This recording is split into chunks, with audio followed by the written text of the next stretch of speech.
Hello everyone, welcome back to my YouTube channel Practical Spoken English by RBS। ये video मैंने इसलिए बनाया है कि जब हम अंग्रेजी बोलते हैं तो किसी भी भाषा की तरह केवल मैं जाता हूं, मैं खाता हूं, वह पढ़ता है, वह सोता है, यही वाक्य नहीं बोलते हैं। कई बार लंबे लंबे वाक्य होते हैं, 2-3 वाक्य एक वाक्य में जुड़े होते हैं और उन्हें हम कैसे अभ्यास करें ट्रांसलेट करने का अपने दिमाग के अंदर, ताकि जब बोलना हो तो हम बोल पाए आसानी से। बिना उस प्रैक्टिस के फ्लुएंट इंग्लिश बोलना बहुत कठिन है।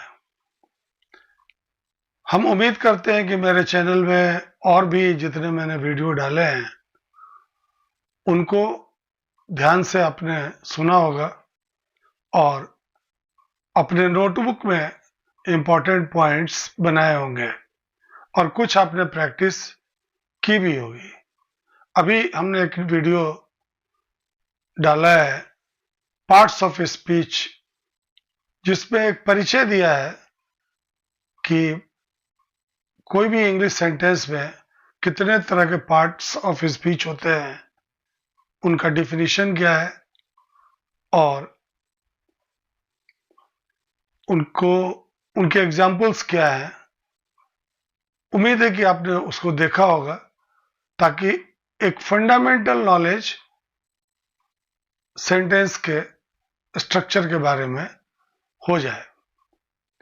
तो हम उस आर्ट के बारे में, कला के बारे में इस वीडियो में बात करेंगे कि कोई भी सेंटेंस हो, कैसे उसको तोड़कर छोटे छोटे वाक्यों को एक साथ फिर जोड़कर हम एक लंबा सेंटेंस बना सकते हैं, और जब बना सकते हैं तो प्रैक्टिस करके उसको बोल भी सकते हैं।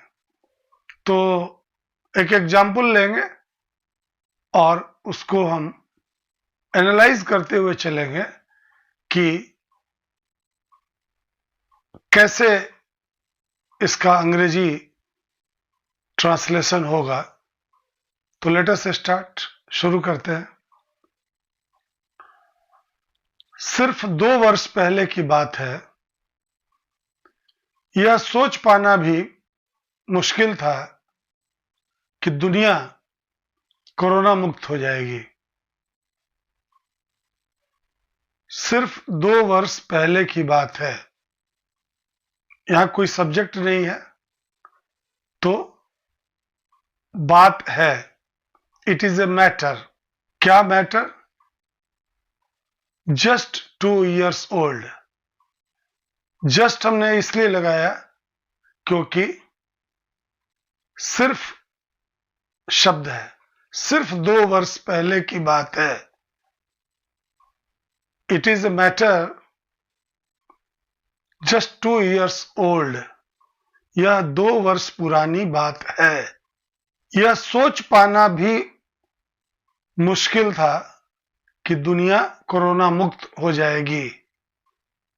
यह सोच पाना भी मुश्किल था कि दुनिया कोरोना मुक्त हो जाएगी। तो पहले ये लेते हैं कि यह सोच पाना भी मुश्किल था। यहां कोई सब्जेक्ट नहीं है, कर्ता नहीं है, तो इट लगेगा। मुश्किल था, इट वॉज डिफिकल्ट। क्या मुश्किल था? सोच पाना। तो हम क्या बोलते? It was difficult to think. लेकिन यह है कि सोच पाना भी, एवन लगेगा, EVEN। It was even difficult to think। it was difficult to think नहीं, it was even difficult to think कि दुनिया कोरोना मुक्त हो जाएगी, की के लिए दैट दुनिया मुक्त हो जाएगी, कोरोना मुक्त हो जाएगी, दैट द वर्ल्ड विल,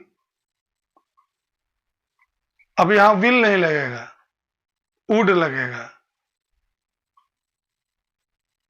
क्यों? क्योंकि अगर हो जाएगी, हो जाएगा, हो जाएंगे, गा गी गे अगर वाक्य के अंत में हो तो प्रेजेंट में बात हो रही हो या और पास्ट में हो रही हो तो वुड लगता है, और फ्यूचर के लिए बात हो रही हो, सेंस निकलता हो तो विल लगता है। तो यहां क्या होगा? It was even difficult to think that the world would become, to become मतलब हो जाना, वुड बिकम दुनिया हो जाएगी, क्या हो जाएगी? कोरोना मुक्त। कोरोना मुक्त की अंग्रेजी क्या होगा? कोरोना के लिए कोविड, कोविड फ्री, और कोविड और फ्री के बीच में एक छोटा सा डैश आएगा जिसको हाइफेन कहते हैं, HYPHEN, हाइफेन।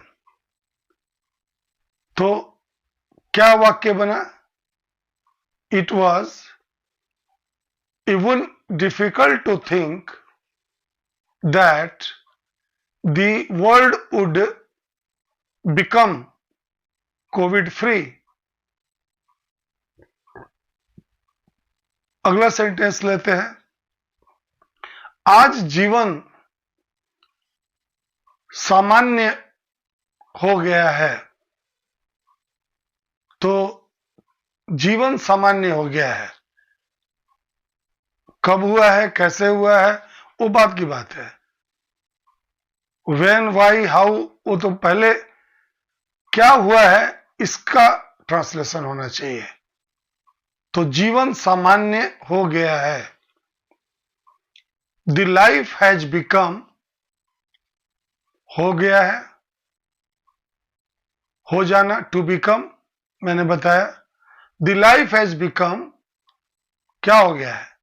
सामान्य, नॉर्मल, बहुत आसान है। The life has become normal, कब? आज, today. The life has become normal today. हम ये भी कह सकते हैं कि now the life has become normal, अब जीवन सामान्य हो गया है। अगला सेंटेंस लेते हैं। किसी ने सच ही कहा है कि समय बदलते रहता है। किसी ने सच ही कहा है, किसी ने कहा है, इसकी अंग्रेजी क्या होगा? किसी ने, समवन या somebody। चलिए हम समवन यूज करते हैं कि someone has said, किसी ने खाया है, someone has eaten। किसी ने किया है, someone has done।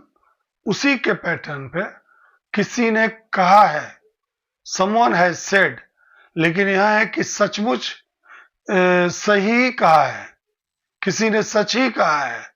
सच ही तो ट्रू सच होता है, LY लगा देंगे तो ट्रूली हो जाएगा। तो someone has truly said, या राइट भी सही बात के लिए कहते हैं कि समथिंग इज राइट, मतलब सही है। तो यहां ये भी कह सकते हैं, ज्यादा अप्रोप्रिएट है कि someone has rightly said that, क्या? समय बदलता रहता है। द टाइम, समय बदलता रहता है, वह खाता रहता है। He keeps on eating, keeps on का इस्तेमाल होता है और वर्ब के साथ ING लगता है। वह सोता रहता है, कीप्स ऑन स्लीपिंग। वह रोता रहता है, कीप्स ऑन क्राइंग। उसी के पैटर्न पे समय बदलता रहता है, that the time keeps on changing. Someone has rightly said that the time keeps on changing. किसी ने सच ही कहा है कि समय बदलता रहता है, कुछ भी अस्थाई नहीं है, कुछ भी का अंग्रेजी क्या होगा? एनीथिंग। जैसे अगर हमको ये कहना हो कि give me some anything I will eat, आप मुझे कुछ भी दें मैं खा लूंगा, तो ये एक सकारात्मक सेंटेंस है जिसको अफर्मेटिव कह सकते हैं। लेकिन यहां क्या कह रहे हैं? कुछ भी अस्थाई नहीं है, कुछ भी नहीं है। तो कुछ भी नहीं का एक वर्ड होगा, एनीथिंग नॉट की जगह पे नथिंग इज परमानेंट। कुछ भी अस्थाई नहीं है, या एनीथिंग इज नॉट परमानेंट। तो एनीथिंग नॉट की जगह पे हम यूज कर सकते हैं, जो ज्यादा सही है कि नथिंग इज परमानेंट। भारत ने खुद का वैक्सीन बनाया और 90% लोगों को वैक्सीन लगा भी दिया। तो भारत ने वैक्सीन बनाया, तो कोई चीज निर्माण किया जाता है तो उसको मैन्युफैक्चर करना कहते हैं। तो इस पे क्या होगा? इंडिया मैन्युफैक्चर्ड वैक्सीन, खुद का, of its own. India manufactured vaccine of its own, या इसको ऐसे भी कह सकते हैं, India manufactured its own vaccine and, और 90% लोगों को लगा भी दिया। एंड वैक्सीन लगा देना, टू वैक्सीनेट, वैक्सीनेट करना, वैक्सीन लगाना, ये एक वर्ब है। एंड लगा भी दिया, इवन भी लगा है, एंड इवन वैक्सीनेटेड। क्या वैक्सीनेटेड? 90% पीपल। क्या अंग्रेजी बनी? India manufactured vaccines of its own and even vaccinated 90% people. तो इस तरीके से अपने आप से प्रश्न करके हम लंबे से लंबे सेंटेंस का आसानी से ट्रांसलेशन इंग्लिश में बना सकते हैं। अगला सेंटेंस देखते हैं। इतना ही नहीं, भारत ने कई देशों को वैक्सीन भेजकर उस मुश्किल घड़ी में उनकी मदद की। तो इसकी अंग्रेजी कैसे होगी? इतना ही नहीं, इसकी अंग्रेजी होगा नॉट ओनली दिस। भारत ने मदद की। भारत ने क्या किया? उसका मुख्य काम क्या था? मदद की। इंडिया हेल्प्ड, किसको मदद की? Many countries. कब मदद की? इन, उस मुश्किल घड़ी में, इन दैट डिफिकल्ट सिचुएशन, या इन दोज डिफिकल्ट टाइम्स, उस मुश्किल घड़ी में, in that difficult situation India helped many countries in those difficult times, उन मुश्किल वक्त में, या इन दैट डिफिकल्ट सिचुएशन। कैसे मदद की? बाय सेंडिंग या by dispatching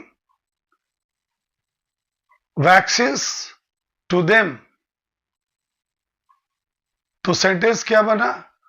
not only this, इतना ही नहीं, India helped many countries in those difficult times. कैसे? By sending vaccines to them, उनको वैक्सीन भेजकर। तो किसी भी सेंटेंस को अगर एनालाइज करके आप बनाएंगे तो बहुत आसानी से बन जाएगा। पहले ये देखना है कर्ता कौन है। कर्ता नहीं है तो ईट देयर का इस्तेमाल होगा, और कर्ता है तो उसका नाम आएगा। क्या किया वो आएगा। कब किया, कैसे किया, किसको किया, ये कब, कैसे, कहां, किसको, ये क्वेश्चन अपने आप से आप जब पूछेंगे तो शब्द अपने आप मिलते जाएंगे। ये भी कह सकते हैं कि India helped many countries by sending या by dispatching vaccines to them in those difficult times, in that situation. ये लास्ट में भी लगा सकते हैं। अगला सेंटेंस लेते हैं। सचमुच भारत विश्वास करता है कि पूरा विश्व एक परिवार है। तो सचमुच का अंग्रेजी क्या होगा? रियली या ट्रूली। भारत विश्वास करता है तो India believes, truly India believes. क्या बिलीव करता है? दैट पूरा विश्व एक परिवार है।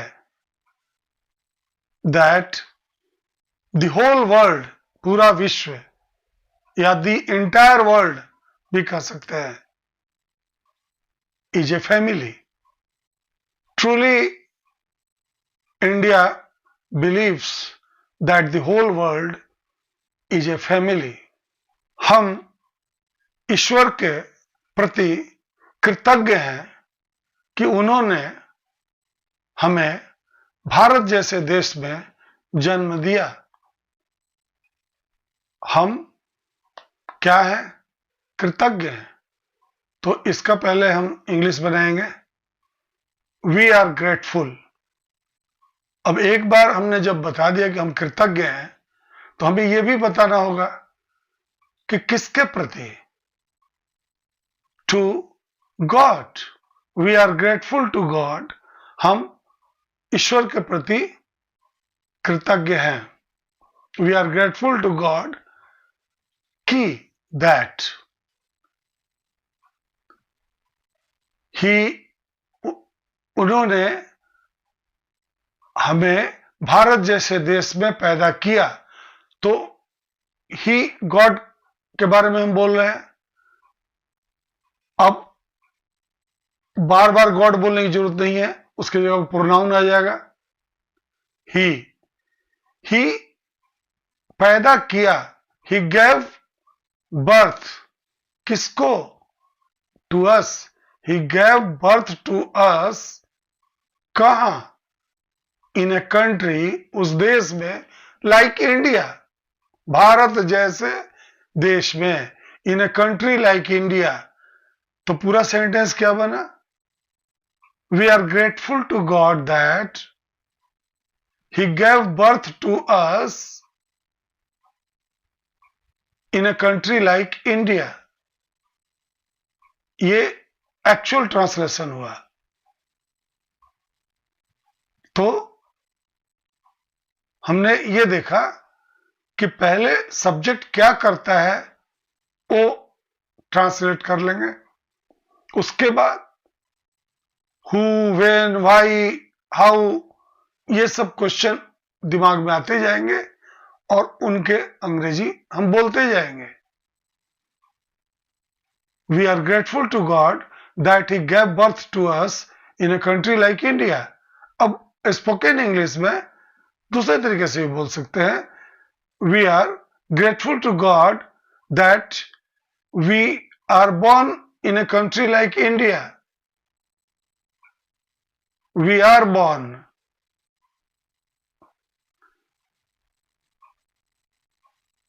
We are, हमारा जन्म हुआ है, हमारी प्रोन्नति हुई है, वी आर प्रोमोटेड, हमारा इलाज हुआ है, वी आर ट्रीटेड। हुआ है या हो चुका है, दोनों का सेंस एक ही है।